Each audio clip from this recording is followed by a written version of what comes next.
الحمد لله رب العالمين والعاقبة للمتقين، الصلاة والسلام على رسوله الكريم.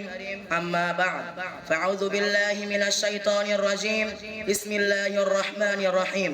لا ينال الله لحومها ولا دماؤها ولكن يناله التقوى منكم.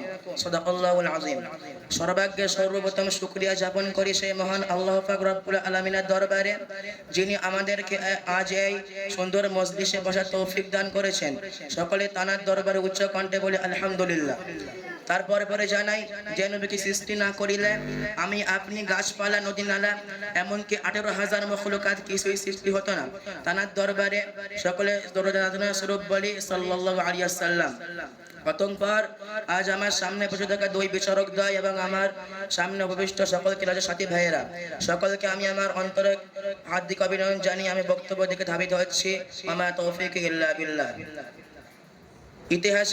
ইতিহাস আলোচনা করলে দেখা যায় যে পশু জবাই করাকে কুরবানির রেওয়াজ বলে বলা হয়েছে।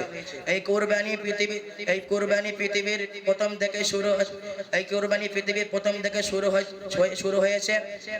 কোরআন পাকের মধ্যে সুস্পষ্টভাবে উল্লেখ আছে যে হযরত আদম আলাইহিস সালামের দুই ছেলে হাবিল এবং কাবিল যখন একটা বিরুদ্ধে লিপ্ত হয়ে যায়, তখন আল্লাহ পাক রব্বুল আলামিন তাদেরকে কুরবানি করার জন্য ঘোষণা করলেন এবং বললেন যার কুরবানি কবুল হবে তাকে তার রায় দেওয়া হবে।